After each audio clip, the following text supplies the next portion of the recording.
تو اس میں بھی تردد محسوس کریں گے، کیونکہ ہماری پرورش تربیت بالکل مختلف ہوئی ہے. لیکن ایک قبائلی بچہ بعض اوقات 6-7 سال کا بچہ ہوگا، وہ آپ کے سامنے ایک آدمی کو ذبح کر دے گا، کوئی فرق نہیں اسے پڑے گا. تو اس فرق میں ایک آدمی کو ذبح کرنا چاہیے کہ ایک طرف ایک مذہبی تعبیر ہے جو ان کو سہارا دیتی ہے، دوسری جانب ان کی اپنی اقدار اور روایات ہیں، ان کا اپنا کلچر ہے جس میں یہ معمولی باتیں ہیں، یعنی جو چیزیں ہیں ان کا دہشت میں مبتلا کر دیتی ہیں، جس پر ہم پریشان ہو جاتے ہیں، جو ہمارے لیے بڑا حادثہ ہو جاتا ہے، وہ ان کے لیے معمول کی چیزیں ہیں، یہ کچھ بھی نہیں ہے. یہ بڑا حادثہ ہو جاتا ہے، وہ ان کے لیے معمول کی چیزیں ہیں، یہ کچھ بھی نہیں ہے. اس کا اگر ہے آپ کے ارباب حل وقت کو نہیں ہے تو پھر یہ مناظر آپ کو دیکھنے پڑیں گے اور دیکھنے پڑ رہے ہیں. لیکن گاندھی صاحب، جب مسئلہ یہاں تک آ جائے کہ ایک طبقہ اپنے آپ کو مسلمان سمجھتا ہو اور دوسروں کو کافر قرار دیتا ہو، یعنی مسلمانوں میں ہی ڈویژنز در ڈویژنز ہوئی چلی جا رہی ہوں اور ان میں سے ایک گروہ پرتشدد کارروائیوں پر اتر آئے، تو اس مسئلے کو کیسے حل کریں؟ فار ایگزامپل یہ جو انہوں نے 21 لوگوں کے گلے کاٹے ہیں، اس میں انہوں نے جو آیت کوٹ کی ہے اس میں وہ کہہ رہے ہیں جی کافروں کے گلے کاٹنے کا حکم ہے. تو اس آیت کا کیا سیاق و سباق ہے؟ یہ بات یہ ہے کہ جب آپ کسی گروہ کے ساتھ لڑتے ہیں، آپ کی جنگ ہو جاتی ہے، تو جنگ میں تو بہرحال لوگ مرتے ہیں نا. بالکل. یعنی ادھر سے بھی لوگ مریں گے، اس جانب سے بھی مریں گے. اگر مثال کے طور پر میں عرض کر رہا ہوں کہ دوسری جنگ عظیم ہو گئی یا اس وقت امریکہ نے افغانستان پر حملہ کر دیا، تو اس میں لوگ مارے جائیں گے نا. بالکل. جس وقت آپ میدان جنگ میں اترتے ہیں تو آپ کمبیٹنٹ ہوتے ہیں، کوئی آپ کے خلاف حملہ آور ہوتا ہے، آپ یا مدافعت کر رہے ہوتے ہیں یا آپ جارحیت کر رہے ہوتے ہیں. دونوں صورتوں میں میدان جنگ میں لوگ مرتے ہیں. وہ دوسری جنگ عظیم میں بھی مرے ہیں، پہلی جنگ عظیم میں بھی مرے ہیں، چھوٹی موٹی لڑائیاں ہو رہی ہیں ان میں مر رہے ہوتے ہیں. اب آپ اسی پس منظر میں ذرا 14 صدی پہلے چلے جائیے. رسالت مآب صلی اللہ علیہ وسلم نے اپنے زمانے میں، وہ بھی ایک قبائلی تمدن تھا، جنگیں بھی کی ہیں. بالکل. ان جنگوں میں آپ کا مقابلہ کن لوگوں سے ہوا ہے؟ ان لوگوں سے ہوا ہے جو آپ کی رسالت کے منکر تھے. تو قرآن مجید میں الذین کفروا کی تعبیر رسالت کے منکرین کے لیے استعمال ہوتی ہے. یہ بالکل ایسے ہی ہے جس طرح آج کسی ریاست کا دشمن ہے تو آپ یہ کہیں گے نا کہ یہ دشمن ملک ہے. ہمارے ہاں عام طور پر بھارت کے بارے میں یہی تعبیر اختیار کی جاتی ہے. تو قرآن مجید جب نازل ہوا تو رسالت میں آپ صلی اللہ علیہ وسلم پر ایمان لانے والے بھی تھے اور آپ کا انکار کرنے والے بھی. تو قرآن مجید انہی لوگوں کو الذین کفروا، یہ لوگ جنہوں نے پیغمبر کا انکار کر دیا ہے. عربی زبان میں اگر جس طرح ہم اردو بول رہے ہوتے ہیں تو عربی زبان میں اگر میں کہوں گا تو الذین کفروا ہی کہوں گا، جنہوں نے محمد الرسول اللہ کا انکار کر دیا ہے. ان کے ساتھ جنگیں پیش آ گئی ہیں. ان جنگوں میں اللہ تعالیٰ فرما رہے ہیں کہ تمہیں پوری طاقت سے میدان میں اترنا ہے اور جب یہ حملہ آور ہوں تو ان کا مقابلہ کرنا ہے. اور یہ چونکہ اس وقت مجرم ہو چکے ہوئے ہیں تو بڑی سختی کے ساتھ ان کے ساتھ معاملہ کرنا ہے. یہ آپ بھی اپنی فوج کو تعلیم دیں گے؟ آج نہیں دیں گے. کمبیٹنٹس ہے. جو بنیادی بات ہے وہ یہ ہے کہ آپ کے ساتھ ایک آدمی لڑنے کے لیے میدان میں آیا ہے. بالکل صحیح. ہماری فوج اگر فرض کر لیجئے کسی ملک کے خلاف، کسی گروہ کے خلاف اقدام کرے گی تو آپ اپنی فوج کو یہی حکام دیں گے نا کہ آپ کو پوری طاقت سے لڑنا ہے. اور اگر یہ لوگ باز نہیں آتے تو پھر ان کی گردنیں مارنی ہے. صحیح. اس زمانے میں گردنیں ماری جاتی تھی کیونکہ ہتھیار اسی نوعیت کے تھے. تلوار ہوگی، تیر ہوگا. آج کے زمانے میں آپ گولی چلا دیتے ہیں، آج کے زمانے میں آپ بم چلا دیتے ہیں، آج کے زمانے میں آپ میزائل چلا دیتے ہیں. یہ سب چیزیں ہوتی ہیں نا. ڈرون اٹیک کر دیتے ہیں. تو جس وقت میدان جنگ میں کوئی فوج اترتی ہے اس کو وہی کہا جاتا ہے جو قرآن مجید نے کہا ہے. اصل سوال یہ ہے کہ جب آپ نے میدان جنگ میں اترنے کا فیصلہ کیا تو کیا آپ حق پر تھے یا آپ لوگوں پر ظلم کرنے کے لیے میدان میں اترے؟ سوال یہ ہے پہلی بات. دوسری یہ کہ جو لوگ آپ نے پکڑ لیے وہ قیدی ہیں. قیدی کمبیٹنٹ نہیں رہتا. این میدان جنگ میں بھی اگر کوئی ہتھیار پھینک دیتا ہے تو وہ آپ کی قید میں آئے گا اور وہ اس کے اپنے رائٹس مقرر ہو جاتے ہیں. اس کے حقوق قرآن مجید نے بھی مقرر کر دیے ہیں، اس کے حقوق شریعت نے بھی مقرر کر دیے ہیں، اس کے حقوق جدید تمدن بھی مقرر کرتا ہے. وہ بنیادی اخلاقی اصولوں پر مبنی ہوتے ہیں. اب قرآن مجید کو دیکھیے وہ کیا کہہ رہا ہے. وہی آیت جس کو وہ بیان کر رہے ہیں اس میں قرآن نے کیا کہا؟ قرآن مجید نے کہا کہ یہ محمد الرسول اللہ کی رسالت کے منکرین ہیں، یہ جب تمہارے مقابلے میں آئے تو پوری طاقت سے لڑو اور ان کی گردنیں مارو، لیکن اس کے بعد جب تم انہیں قیدی بنا لو تو پھر تمہارے پاس دو ہی راستے ہیں، تیسرا کوئی نہیں ہے. ایک یہ کہ تم انہیں احسان کے طور پر رہا کر دو یا فدیہ لے لو. یہ قرآن مجید کے الفاظ ہیں. فَإِمَّا مَنًّا بَعْدُ وَإِمَّا فَدَا. یعنی جو گردن مارنے کی بات کی جا رہی ہے وہ میدان جنگ میں کی جا رہی ہے. میدان جنگ میں جب آپ نے اترنا ہے تو وہاں ہماری فوج بھی یہی کرے گی، وہاں امریکہ بھی یہی کرے گا، وہاں برطانیہ بھی یہی کرے گا. یعنی دور حاضر میں بھی جب آپ کو جنگ کرنی پڑتی ہے تو تب لوگ مارے جاتے ہیں. لیکن وہ کون ہوتے ہیں؟ وہ بے گناہ لوگ ہوتے ہیں، وہ کمبیٹنٹس ہوتے ہیں، لڑنے والے مقاتلین ہوتے ہیں. جب جنگ ختم ہو گئی یا میدان جنگ میں کسی نے ہتھیار ڈال دیے تو پھر آپ نے اس کو قیدی بنانا ہے. تو قیدیوں کے بارے میں قرآن مجید یہ کہتا ہے کہ فَإِمَّا مَنًّا بَعْدُ وَإِمَّا فِدَاءً، اس کے بعد آپ کے پاس کوئی تیسرا راستہ نہیں ہے. آپ ان کو قتل نہیں کر سکتے، آپ ان کی جان نہیں لے سکتے. اب وہ قیدی بن گئے ہیں، ان کے ساتھ دو معاملات آپ کر سکتے ہیں. ایک یہ کہ آپ احسان کے طور پر چھوڑ دیں، جیسے کہ ہمارے ہندوستان نے قیدی چھوڑے. ایک آدمی کے ساتھ بھی انہوں نے کوئی اس طرح کی زیادتی نہیں کی. اچھا، اور یا کیا ہوگا، آپ کوئی تبادلہ کرتے ہیں، قیدیوں کا تبادلہ ہو جاتا ہے، یا آپ کسی رقم کا مطالبہ کر دیتے ہیں، تو وہ فدیہ ہے جس کو کہا جاتا ہے. قرآن مجید نے دو ہی صورتیں بیان کی. ٹھیک، گاندھی صاحب ایک کالر ہیں ہمارے ساتھ، صابر ہیں فیصل آباد سے. جی صابر، سوال کیجئے. السلام علیکم. وعلیکم السلام. سوال تو نہیں، یہ 3 ٹاپک پہ میں بات کرنا چاہوں گا، 3 چھوٹے چھوٹے پوائنٹس پہ جو گاندھی صاحب. جی ذرا مختصر سوال کیجئے گا. نہیں، ایک تو یہ کہ جو قبائلی پٹی کی بات کی نا انہوں نے، قبائلی پٹی کی آپ ہسٹری پڑھیں، یہ سب کرائے کے قاتل ہی رہے ہیں ساری عمر، جس نے پیسے دیے ان کے جو ساتھ یہ لڑے ہیں. پھر جو آپ نے کافر کی بات کی، گردن کاٹنے کی، یہ 23 ایف سی اہلکار کافر نہیں تھے، مسلمان تھے. نمبر 3 پہ میں نا اپنے جتنے بھی میرے دوست جو اینکر پرسن ہیں یا تجزیہ کار ہیں، ان سے میں تھوڑی سی دلیری چاہوں گا کہ یہ نا ان کو باغی قرار دیں، کیونکہ باغی جو ہوتا ہے وہ ریاست ہر چیز کی ذمہ دار ہے. جو ریاست کا باغی ہوتا ہے اس کا قتل بھی جائز ہے، اس کو ہر طرح کی ٹریٹمنٹ کرنی جائز ہے. تو اس پہ میں ذرا انٹرسٹ چاہوں گا بھی جو ہمارے جو تجزیہ کار ہیں وہ ان کو باغی قرار دیں. بہت شکریہ صابر. ہم گاندھی صاحب سے آپ کے سوال پہ بات کرتے ہیں. جی گاندھی صاحب. میں تو ہمیشہ سے ان کو باغی کہتا رہا. یعنی میرے نزدیک ان لوگوں نے ہماری ریاست کے خلاف بغاوت کی ہے، ہمارے پورے معاشرے کے خلاف بغاوت کی ہے. وہ یہ کہتے ہیں کہ ہم صالحین کا ایک گروہ ہے، نیکوکار لوگوں کا ایک گروہ ہے، ہم اللہ کے دین کو ماننے والے ہیں، یہ باقی سب کے سب لوگ خدا کے دین کو چھوڑ چکے ہیں، ہم ان کے خلاف جہاد کے لیے میدان میں اترے ہیں. ریاست کے نظم کو تو عرصہ ہوا پہلے چیلنج کر چکے ہوئے ہیں، تو اس میں تو کوئی شک نہیں کہ انہوں نے بغاوت کا ارتکاب کیا ہوا ہے. ایک پورے کے پورے علاقے میں یہ بغاوت پھیلی ہوئی ہے اور وہاں انہوں نے اپنے مراکز قائم کر لیے ہوئے ہیں. اس میں تو دو رائے ہو نہیں سکتی کسی طریقے سے. دوسری بات جو انہوں نے فرمائی ہے کہ یہ کرائے کے قاتل رہے ہیں، دیکھیے بات یہ ہے کہ کچھ ایسے لوگ بھی ہوتے ہیں جو قبائلی تبدل میں یہی کام کرتے ہیں. جیسے میں نے آپ سے عرض کیا نا کہ آپ کو کسی علاقے کو سمجھنا ہوتا ہے کن لوگوں کے ساتھ آپ معاملہ کر رہے ہیں. یعنی افغانستان میں اگر آپ ان کو لاہور کے لوگ یا کراچی کے لوگ سمجھ کے معاملہ کریں گے یا لندن کے یا نیو یارک کے لوگ سمجھ کے معاملہ کریں گے تو آپ جان ہی نہیں سکیں گے کہ آپ کو کیا کرنا ہے. آپ نے دیکھنا ہے کہ آپ کے خلاف اگر کوئی لڑنے کے لیے نکل آیا ہے یا کوئی باغی ہو گیا ہے یا کوئی ریاست کے مقابلے میں کھڑا ہو گیا ہے تو وہ ہے کون. یعنی اس کا فلسفہ کیا ہے، اس کا کلچر کیا ہے، اس سے اب معاملہ کیسے کرنا ہے آپ کو، یہ جانے بغیر آپ کیسے معاملہ کر سکتے ہیں. تو اس لیے میں نے عرض کیا ہے کہ ہمارے ہاں یہ بہت بڑا جرم ہے جس کا ارتکاب کیا گیا کہ ہم نے اپنی حکمت عملی، اپنی اسٹریٹجی کا تقاضا یہ سمجھا کہ قیام پاکستان کے بعد ہم قبائلی علاقے کو قبائلی علاقہ ہی رکھیں گے، جبکہ یہ نہیں ہونا چاہیے تھا. دیکھیے بات یہ ہے کہ ریڈ انڈینز تھے امریکہ میں، آج بھی آپ کو بہت سے قبائل مل جائیں گے جو قدیم آسٹریلوی قبائل ہیں، ان کو سوسائٹی میں یا تو آپ تحلیل کرتے ہیں یا پھر ان کی طاقت بالکل ختم کر دیتے ہیں. اگر آپ ایسا نہیں کرتے تو اس کا لازمی نتیجہ وہی نکلتا ہے جو ہمارے تمدن میں نکل آیا ہے. بالکل ٹھیک. خرم ہے ہمارے ساتھ حیدرآباد سے. جی خرم. جی السلام علیکم گامدی صاحب. وعلیکم السلام. جی گامدی صاحب سے میرے 2 مختصر سے سوال تھے. ایک تو سوال یہ تھا کہ اسلام اس حاکم وقت کے بارے میں کیا کہتا ہے کہ جو کہ مسلمان فوج کی گردن کاٹ دی جائے، ان سے مذاکرات کی جائیں یا ان کو سزا دی جائے. دوسرا سوال میرا یہ تھا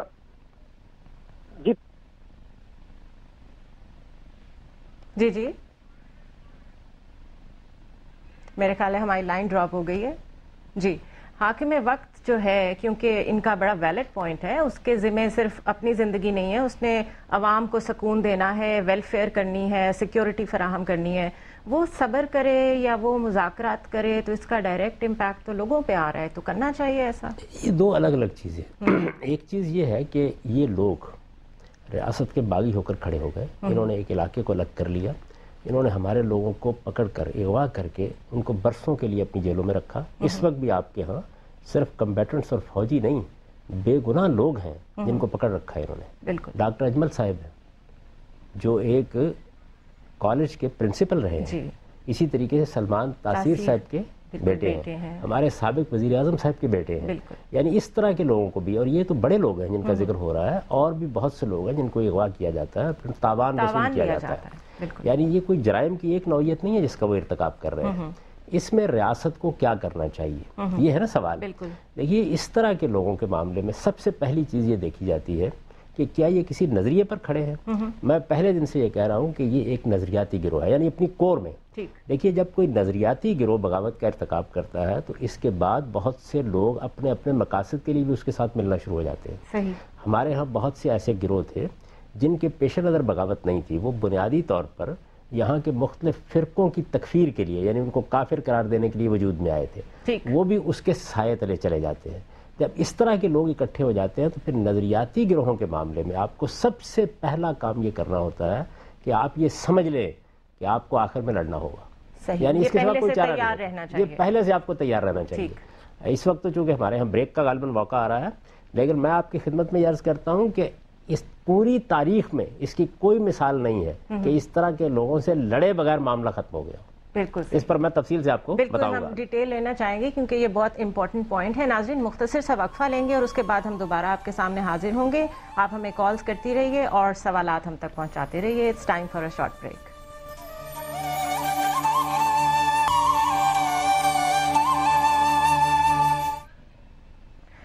ویلکم بیک ناظرین، ایک دفعہ پھر ہم آپ کے سامنے ہیں آج اس لائیو پروگرام میں، جس میں ہم یہ ڈسکس کر رہے ہیں کہ طالبان کیا چاہتے ہیں، اور غامدی صاحب ہمیشہ کی طرح ہمارے ساتھ ہیں.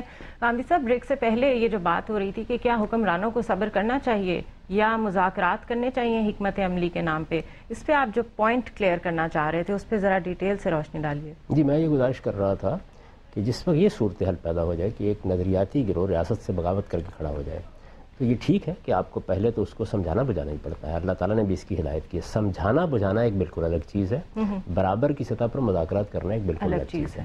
یعنی اللہ تعالیٰ نے بھی ہم کو یہ نصیحت کی ہے قرآن مجید میں کہ ایسے موقعوں کے اوپر لوگ نکلیں اور وہ جا کر ان لوگوں کو بتائیں کہ تم بھی اسی ریاست کے شہری ہو، مسلمان بھائی ہو، تم یہ کیا حرکت کر رہے ہو. یہ کام تو کسی نے بھی نہیں کیا. آپ یہ دیکھیں لفظ مذاکرات تو ایک اور معنی رکھتا ہے، وہ ایک اور معنی رکھتا ہے. یہ کام نہ مذہبی گروہ نے کیا ہے نہ علماء نے کیا. جانا چاہیے تھا نا ان سب لوگوں کو، ان کے پاس جا کے ان کو کہنا چاہیے تھا کہ تم لوگوں نے جو کام کیا ہے یہ شریعت کے بھی خلاف ہے، یہ اخلاقی اصولوں کے بھی خلاف ہے، یہ ریاست کے نظم کے بھی خلاف ہے، یہ دور جدید کے تمدن کے بھی خلاف ہے. تمہارے کام کی کوئی نوعیت بھی ایسی نہیں ہے کہ جس کو کسی درجے میں بھی قابل قبول قرار دیا جا سکے. یہ کردار کسی نے ادا نہیں کیا. یہ ہونا چاہیے تھا جو اللہ تعالیٰ نے فرمایا ہے. مذاکرات کرنے کے لیے نہیں کہا، یہ کہا ہے کہ ان لوگوں کو رائے راست پر لانے کی جدوجہد کی جائے گفتگو کے ذریعے سے. صحیح. اس کے بعد اگلا مرحلہ ہے، اور وہ اگلا مرحلہ یہ ہے کہ آپ میدان جنگ میں اتر آئے، آپ نے کارروائی کرنے کا فیصلہ کر لیا. کارروائی کے دوران میں بھی مذاکرات کی میز بچھی رہتی ہے، وہ تو ہمیشہ کوئی اس کا انکار نہیں کرتا. بالکل. یعنی میرے نزدیک تو اگر فرض کر لیجئے کہ عین میدان جنگ میں بھی کوئی دوسرا گروہ کہتا ہے کہ میں بات کرنا چاہتا ہوں تو بسم اللہ، آپ بات کرنے کے لیے تیار رہیے. بات کرنا کوئی بری چیز نہیں ہے، لیکن بطور ایک حکمت عملی کے، جیسے کہ ہمارے مذہبی رہنماؤں نے اس وقت فرمایا ہے کہ مذاکرات مذاکرات اور مذاکرات، اگر وہ 10 دفعہ بھی ناکام ہو جائیں تو مذاکرات، یہ تو کبھی ممکن ہی نہیں ہے. یعنی آپ کو ایک قوت کی جگہ پہ کھڑے ہونا پڑتا ہے. ریاست پہلے اپنی اتھارٹی منواتی ہے، اس کے بعد معاملے پہ بات بھی کی جا سکتی ہے. اور میں نے عرض کیا کہ مذاکرات کا دروازہ تو عین میدان جنگ میں بھی کبھی بند نہیں کرنا چاہیے. زیر بحث یہ ہے ہی نہیں کہ مذاکرات یا جنگ. اصل سوال یہ ہے کہ اس طرح کے نظریاتی گروہ کے ساتھ آپ معاملہ کریں گے تو آپ کو لڑنا ہے. دیکھیے مسلمانوں کی تاریخ میں 2 بڑے واقعات ہیں. خوارج اسی طرح کے لوگ تھے، انہوں نے ایسے ہی بغاوت کی. بغاوت بھی خلافت راشدہ کے زمانے میں کی، یعنی سیدنا علی رضی اللہ عنہ کے خلاف کی. انہی کے ایک آدمی نے سیدنا علی رضی اللہ عنہ کو شہید کیا. انہوں نے اس وقت کی ایک بڑی سیاسی شخصیت سیدنا امیر معاویہ پر بھی حملہ کیا، اگرچہ وہ اس میں ناکام رہے. تو یہ صورتحال پیدا ہو گئی. اس کے بعد آپ کو 1 صدی تک لڑنا پڑا ہے. صحیح. یعنی خوارج کا خاتمہ عباسی سلطنت کی ابتدا میں آ کے ہوا ہے. خود سیدنا علی رضی اللہ عنہ کو ان سے جنگ کرنی پڑی ہے، کیونکہ سمجھانا بجھانا ایک بالکل الگ چیز ہے. لیکن جس وقت کوئی گروہ بغاوت کر کے کھڑا ہو جائے اس وقت ریاست کو بہرحال اپنی قوت کا اظہار کرنا ہوتا ہے. اور اگر وہ اپنی رٹ قائم کرنے میں کامیاب نہ ہو، مجھے تو آپ تو اس پر اس وقت ماتم کر رہے ہیں کہ ان 30-32 لوگوں کے گلے کاٹ دیے گئے. میں اس پر رو رہا ہوں کہ 30-32 لوگ ہمارے، اور معلوم نہیں کتنے اور ان کی قید میں ہیں اور ہم اطمینان سے سوئے رہے. بالکل صحیح. یعنی وہ قیدیوں کے ساتھ کیا معاملہ کرتے ہوں گے ہماری فوج کے لوگ. وہ تو اپنے قیدی رہا کرنے کی بات کر رہے ہیں کہ ہمارے جیسے لوگوں کو چھوڑ دیں جو طالبان آپ نے پکڑے ہوئے ہیں، اور ہم نے اپنے لوگوں کے لیے کبھی ڈیمانڈ نہیں کی. کیسے خاموش رہی؟ یعنی آپ کیسے صبر کر کے بیٹھے رہ سکتے ہیں کہ آپ کے یہاں کے لوگ پکڑ لیے جائیں، ان کے معاملے میں تاوان آپ سے مانگا جائے، اور وہ 1 نہیں 2 دن نہیں 3 سال سے ان کی قید میں رہے. یعنی یہ تو ہمارے سامنے آ گئی ہے نا یہ بات. معلوم نہیں اور کتنے اس طرح کے معاملات ہوں گے. اور جو سویلین پکڑے ہوئے ہیں اور جن کے معاملے میں تاوان مانگا جا رہا ہے یا اور مطالبات کیے جا رہے ہیں وہ الگ ہیں. یہ صورتحال دیکھ کر ریاست کیسے صبر کر سکتی ہے؟ یعنی صبر تو ایک انفرادی خصوصیت ہے. آپ کو اقدام کرنا ہوتا ہے, آپ کو لوگوں کے جان و مال کی حفاظت کرنی ہوتی ہے, لیکن ہر وقت وہی بات کہنی ہوتی ہے جو ریاست اس وقت کہہ رہی ہے. میرے نزدیک ٹھیک وہ موقع ہے اب کہ جس میں جو موقف اختیار کیا گیا ہے یہی موقف ابتدا سے ہونا چاہیے تھا کہ ہم پوری قوت کے ساتھ اس طرح کے ہر اقدام کا جواب دیں گے. ہم ریاست کی رٹ قائم کریں گے, ہم اس طرح کے کسی ظلم کو برداشت نہیں کریں گے, لیکن اگر آپ بات کرنا چاہتے ہیں تو میز ہر وقت بچھی ہوئی. بالکل ٹھیک. جاوید ہیں ہمارے ساتھ لاہور سے. جی جاوید. جی السلام علیکم. وعلیکم السلام. جی سب سے پہلے تو میں اس موضوع سے ذرا تھوڑا سا ہٹنا چاہ رہا ہوں کہ حاجی عبدالرزاق صاحب کے انتقال پر ملال پر ARY گروپ اور ان کے خانہ کو میری سے انتہائی تعزیت برا پیغام ہے اور اللہ تعالیٰ سے دعا ہے کہ وہ ان کو. جی جاوید آپ ذرا کوشچن کیجئے ٹاپک کے لحاظ سے. جی میں ذرا اس لیے کہ حاجی صاحب کو اینی وے اللہ تعالیٰ ان کو جوال رحمت دینا چاہے. اور میں غامدی صاحب سے اور آپ سے یہ ایک تقاضا کرتا ہوں کہ جب بھی اس طرح کے عالم ہمارے ٹی وی پر آئیں تو نیشنل ٹی وی پر آئیں تو ان کو چاہیے کہ اپنا ای میل ایڈریس یا اپنا فون نمبر کم از کم لوگوں کے لیے تاکہ ہم بھی ان سے کچھ اپنا استفادہ حاصل کر سکا کریں. دوسری بات یہ ہے کہ آج کا سوال ہے کہ کیا ہم کسی کو کافر قرار دے سکتے ہیں اور طالبان کیا چاہتے ہیں؟ جی بہت شکریہ جاوید. اور ایک اور کالر ہیں ہمارے ساتھ, ان کا بھی ہم سوال لیں گے. السلام علیکم. جی کون بول رہا ہے اور کہاں سے؟ وعلیکم السلام.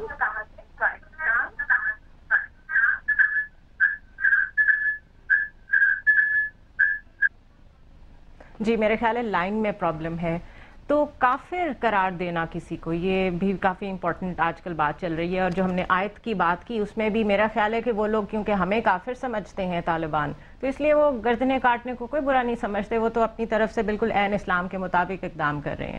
تو کافر کسی کو قرار دینا لیکن آیت کا اس سے کوئی تعلق نہیں ہے. لیکن وہ تو آیتیں اگر فرض کی تھوڑی دیر کے لیے مان لیجئے کہ ہم سب کافر بھی ہو گئے ہیں, تب بھی آیت یہ کہتی ہے کہ اذا لقیتم الذین کفروا, صرف میدان جنگ جب میدان جنگ میں آپ ان کے مقابل میں اترے ہیں تو پھر آپ کو سب سے پہلے گردنیں ہی مارنی ہیں. یعنی یہ تو آیت کو مسخ کرنا ہے. آیت میں یہ بات نہیں کہی کہ جہاں کوئی آپ کو کافر مل جائے آپ اس گردن مار دیں. وہاں یہ بتایا گیا ہے کہ جس وقت آپ کے ان کے ساتھ مٹبھیڑ ہوتی ہے, جب آپ میدان جنگ میں اترتے ہیں تب آپ کو پہلے کیا کرنا ہے, اور اگر قیدی پکڑ لیں گے تو پھر کیا کرنا ہے. یعنی آیت دونوں مراحل کو بیان کر رہی ہے. تو کافر کا کرائیٹیریا کون پورا کرتا ہے اور کیا اس کے ساتھ ایسا سلوک کرنا چاہیے؟ دیکھیے بات یہ جی کہ کفر ہے, شرک ہے, اسی طرح سے کسی شخص نے اسلام کو چھوڑ دیا جس کو ارتداد کہتے ہیں, یہ وہ چیزیں ہیں جن کا تعلق خدا سے ہے. ان کا مجھ سے, آپ سے, معاشرے سے اور ریاست سے کوئی تعلق نہیں ہے. میرا یہ کام ہی نہیں ہے کہ میں لوگوں کے کفر اور ایمان کا فیصلہ کروں. میرا یہ کام نہیں ہے کہ میں کسی کو مشرک قرار دوں اور کسی کو کافر قرار دوں. یہ میری نہ ذمہ داری ہے نہ میرا حق ہے. دو طرح کے جرائم ہوتے ہیں. ایک وہ جرائم ہیں جو سوسائٹی کے خلاف ہوتے ہیں یا انسانوں کے خلاف ہوتے ہیں.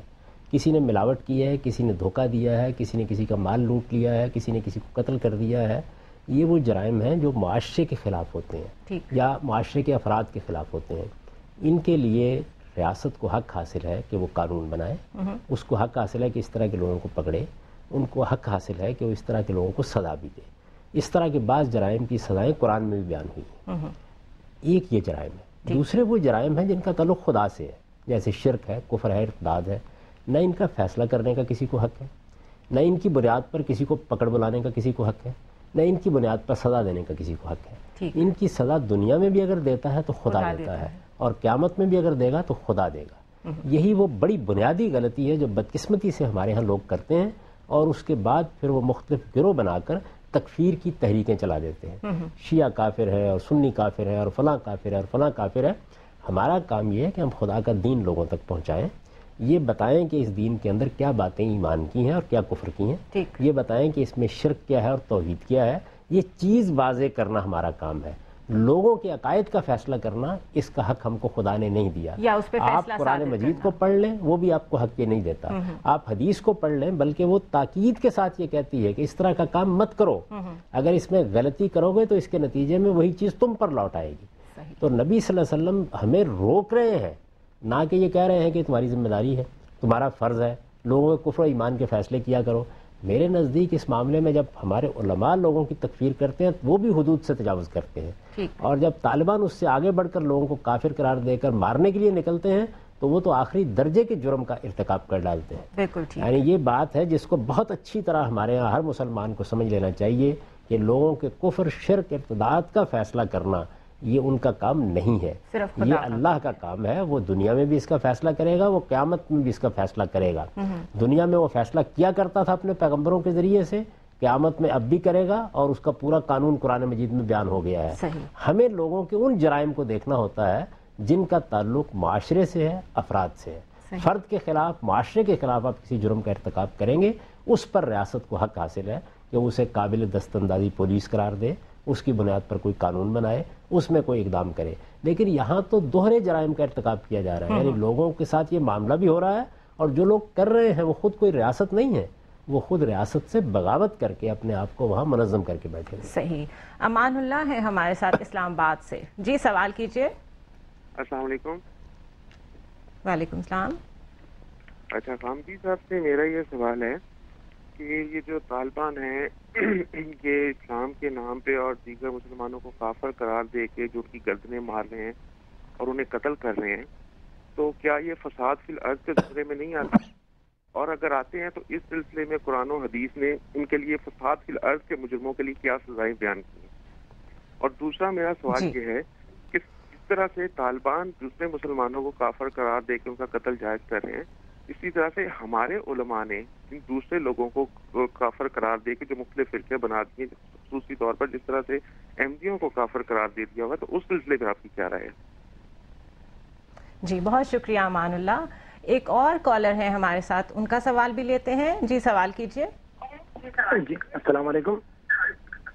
وعلیکم السلام. میرا سوال یہ کہ غامدی صاحب سے کہ جو انہوں نے تو فرمایا کہ ابھی کہ جو لوگ اس قسم کی حرکت کریں ان کے اوپر سزا ضروری ہے, طالبان کے جو سزا ہونی چاہیے وہ ضروری ہے, لیکن جو طالبان کا ساتھ دیں اور پس سے پشت رہ کر اور ان کی سپورٹ کریں اور لوگوں کو مروانے کے اندر, وہ شہید کروانے کے اندر پیش ہوں, تو ان لوگوں کے لیے ہمارے حاکم وقت کے لیے کیا حکم ہونا چاہیے شریعت کی روشنی میں؟ جی بہت شکریہ آپ کا. ایک اور کالر ہے, ہم ایک اور سوال لیں گے اور پھر غامدی صاحب کی طرف جائیں گے. ہیلو. جی جی السلام علیکم. وعلیکم السلام. آپ دونوں کو بھی السلام علیکم. وعلیکم السلام. جی دعا سوال کیجئے. جی میرا سوال یہ ہے غامدی صاحب سے کہ قرآن پاک میں اللہ تعالیٰ نے سورہ کافرون میں کافروں کو واضح کر دیا, سورہ منافقین میں منافقوں کو واضح کر دیا, سورہ مومنون میں مومنوں کو واضح کر دیا. تو کیا وجہ ہے کہ ہمارے علماء کرام واضح اسلام نہیں بتاتے, ایک مکس اسلام بتاتے ہیں, جو کچھ ہمارے اسلامی ممالک میں ہے وہ اسلام سے بالکل ہٹ کرے. اسلام کا تو کہیں پر بھی شریعت کا نظام نہیں ہے. تو کیا وجہ ہے کہ اللہ نے تو واضح کر دیا لیکن ہم نے کنفیوز کیا ہوا اسلام کو ایک مکس اسلام کے چکر میں, کہ بھی ہو اور یہ بھی ہو اور وہ بھی ہو, تو کیوں ہم پورے اسلام پر عمل کرنے کے قابل نہیں؟ بہت بہت شکریہ دعا آپ کا. غامدی صاحب پہلا سوال تو جو تھا وہ اسی بارے میں تھا جو ابھی ہم نے ڈسکس کیا ہے کہ ہم کس کو کافر کہہ سکتے ہیں, کس کو نہیں کہہ سکتے. دوسرا انہوں نے جو سوال کیا ہے کہ جس طرح سے طالبان کہتے ہیں, اگر اس میں تھوڑی سی ایڈیشن کروں, کہ وہ بھی کہتے ہیں کہ جو آپ دوسری افواج کے ساتھ مل کر ہمارے خلاف کارروائیاں کرتے ہیں تو آپ کیونکہ مرتد قوم کے ساتھ مل گئے ہیں تو آپ بھی مرتد ہیں.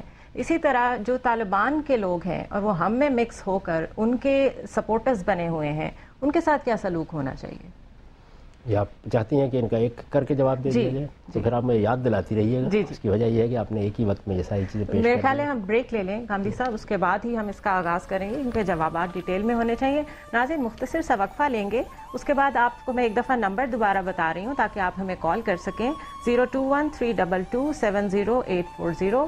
کالرز بہت زیادہ ہیں, کوشش کیجیے آپ مختصر سوال کریں ہم سے تاکہ ہم زیادہ سے زیادہ جوابات غامدی صاحب سے لے سکیں. It's time for a short break.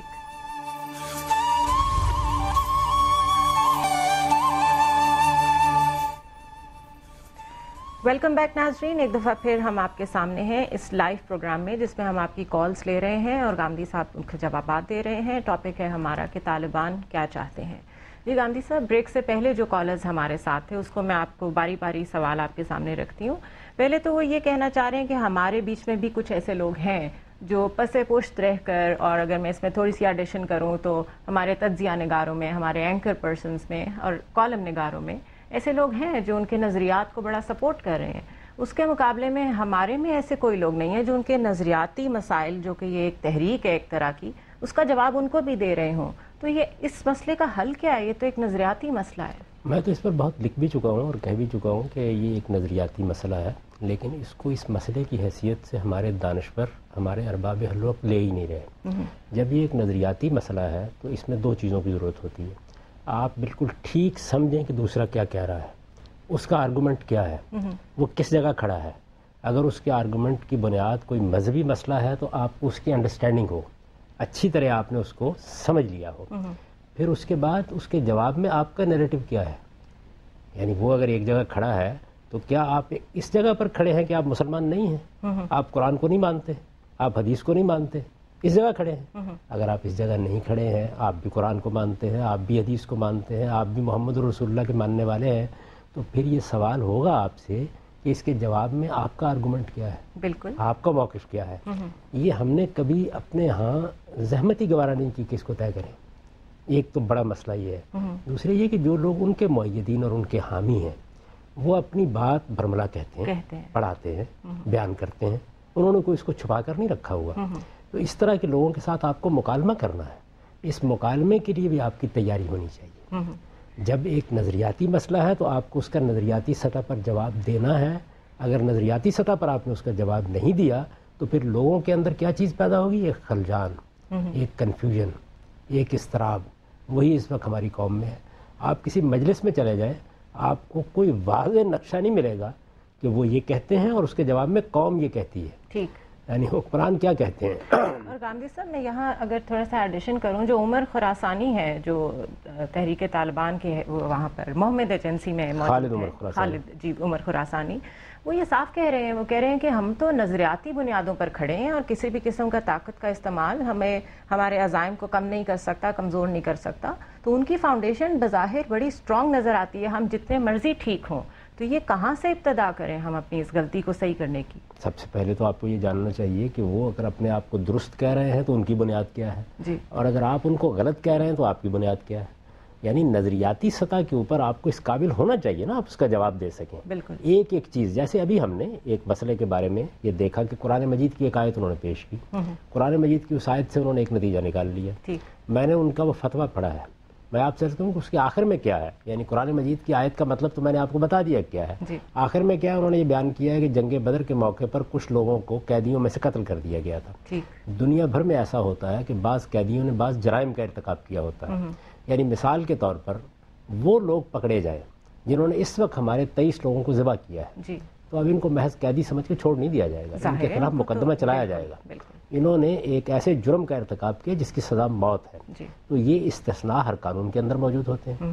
جس وقت دوسری جنگ عظیم ختم ہوئی تھی تو آپ نے ایک پورا کا پورا ٹریبیونل بنایا تھا جو جنگی جرائم پر مقدمات چلا رہا تھا. آپ کے علم میں ہے کہ اس وقت بنگلہ دیش میں ہم اتفاق کریں یا اختلاف کریں، جنگی جرائم کے مجرموں کے خلاف مقدمہ چل رہا ہے. یہ ایک بالکل اور چیز ہے. اصل میں ہوتا یہ ہے کہ وہ چیزیں جو بالکل معمول میں ہوتی ہیں، جن کو ہر آدمی سمجھتا ہے، جو قانون کا حصہ ہوتی ہیں، ان کو ان کی جگہ سے اٹھا کے ان سے اپنے مطلب کا ایک نقطہ نظر نکال لیا جاتا ہے. تو ان تمام چیزوں کا ہمیں جواب دینا ہے، علمی اور نظریاتی سطح پر جواب دینا ہے. کیونکہ وہ جو بات کہہ رہے ہیں وہ بات انہوں نے مدرسوں میں پڑھی ہے، وہ بات انہوں نے علماء سے سیکھی ہے. یہی وجہ ہے کہ جس وقت وہ اپنا استدلال پیش کرتے ہیں تو دوسری جانب سے مکمل خاموشی ہوتی ہے. یعنی یہ نہیں ہے کہ اس کے جواب میں علماء سامنے آ جاتے ہیں اور وہ یہ کہتے ہیں کہ دیکھیے انہوں نے قرآن مجید کی یہ آیت پڑھی ہے، اس کا مطلب بالکل غلط بیان کیا ہے، یہ حدیث پڑھی ہے، اس کا مدعا بالکل غلط بیان کیا ہے. یہ بات تو ہو ہی نہیں رہی. یہ بات کسی ڈیبیٹ میں نظر نہیں آتی، کسی اخبار میں نظر نہیں آتی، کسی ٹاک شو میں نظر نہیں آتی. یعنی آپ کے جو اس وقت صحافی دانشور ہیں وہ ان مسائل سے واقف نہیں ہیں. انہوں نے اپنے آپ کو ایجوکیٹ ہی نہیں کیا نظریاتی معاملات میں، اور علماء ان کے مؤید ہیں. تو نتیجہ کیا ہے؟ نتیجہ یہ ہے کہ نظریاتی سطح پر آپ کا کوئی موقف نہیں ہے جو سامنے آتا ہو.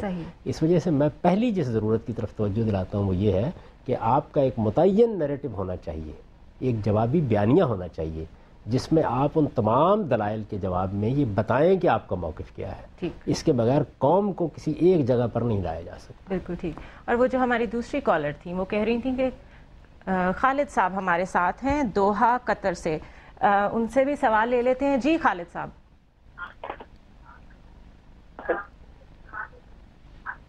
جی سوال غامدی صاحب سے یہ ہے کہ السلام علیکم غامدی صاحب، میں یہ آپ سے سوال نہیں بلکہ میں آپ سے یہ التجا کرنا چاہ رہا ہوں کہ جیسے آپ پروگرام کر رہے ہیں ماشاءاللہ آپ کے پروگرام بہت اچھے ہوتے ہیں، اور یہ نہیں کہ ہفتے میں ایک پروگرام کریں، آپ کو بہت سارے پروگرام کرنے چاہیے تاکہ لوگوں کی آنکھیں اور ذہن کھلے کہ ہم لوگ جو کر رہے ہیں اور ہمارے جو حکمران ہیں اور ہمارے جو مولوی حضرات ہیں وہ جو کر رہے ہیں وہ غلط کر رہے ہیں. جو لوگ مر رہے ہیں اگر خدا نہ کرے ہم لوگوں میں سے کوئی ہو یا حکمرانوں میں سے کوئی مرے تو ان کو تب پتہ چلے گا اس درد کا کیا ہے. میں یہ چاہتا ہوں کہ جیسے آپ باتیں کرتے ہیں اس طرح کی جو ہم مولوی حضرات ہیں ان کو اس طرح سے کھلی باتیں کرنی چاہیے کہ لوگوں کے ذہن کھلیں اور لوگوں کو ہر چیز کا پتہ چلے.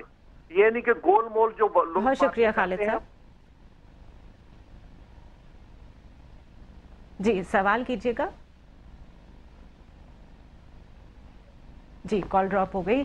وہ میرے خیال ہے کہنا یہی چاہ رہے ہیں کہ جو بات ہم کر رہے ہیں اصل میں کہ کوئی بھی اس بارے میں کھل کے بات نہیں کرتا، اس طرح جواب نہیں دیتا ون آن ون ان کی تنقید پہ اور ان کے جو بھی ان کا استدلال ہوتا ہے اس پہ. تو دوحہ سے جو ہماری کالر تھے اس سے پہلے جو ہمارے ساتھ کالر تھیں دعا، وہ کہہ رہی تھیں کہ بہت واضح طور پہ قرآن نے بیان کر دیا ہے کہ مومنین کون ہیں، منافقین کون ہیں، کس معاملے میں کیا ہونا چاہیے. تو یہ آج کے مسلمان کنفیوژن کا شکار کیوں ہے؟ اس کی وجہ یہ قرآن پڑھتا کون ہے.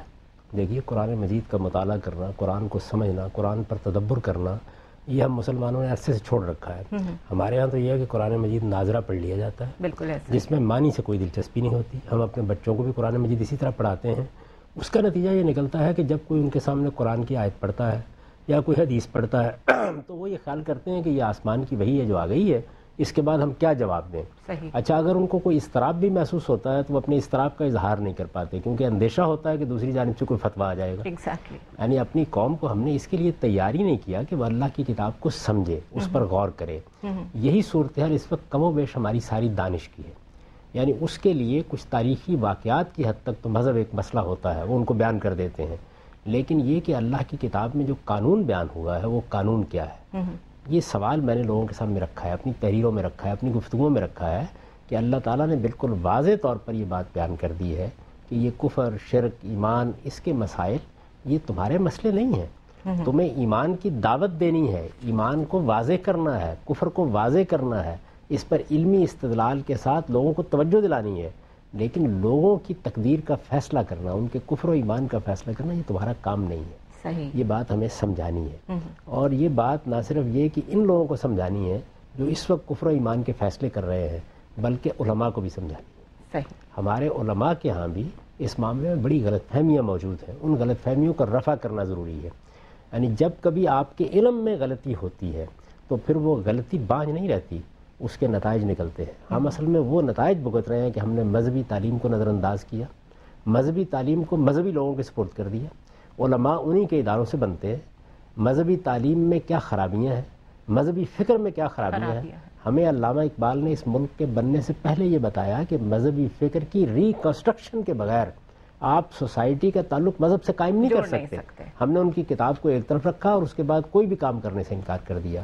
تو میں تو اپنے آپ کو ایک تنہا آواز سمجھتا ہوں کہ میں یہ بتانے کی کوشش کر رہا ہوں اور برسوں سے کوشش کر رہا ہوں کہ آپ کا مذہبی نیریٹو واضح ہونا چاہیے، ورنہ آپ کے مقابل میں جو لوگ کھڑے ہیں وہ جس وقت آپ کے ساتھ میز پر آ کر بیٹھیں گے تو آپ کے پاس کہنے کے لیے کچھ بھی نہیں ہوگا، آپ کو الٹا کے رکھ دیں گے وہ. بہت شکریہ گاندھی صاحب. سوالات تو بہت سارے ہیں ناظرین، آپ کی کالز ابھی بھی آ رہی ہیں، لیکن ہمارے پروگرام کا وقت ختم ہو گیا ہے. باقی پروگرامز میں ہم کوشش کریں گے ہم ان سوالات کو انکارپوریٹ کر سکیں. آپ اپنے سوالات ہمارے ای میل ایڈریس پہ gks@sama.tv پہ ہمیں بھیجیے اور اس پروگرام میں شرکت آپ کرتے رہیے، کیونکہ آپ کے سوالات سے ہمیں یہ پتہ چلتا ہے کہ ہماری یہ جو کوشش ہے یہ کس حد تک کامیاب ہو رہی ہے لوگوں تک اللہ کا پیغام کھول کے پہنچانے کی. بہت شکریہ. مجھے اجازت دیجیے. اللہ حافظ.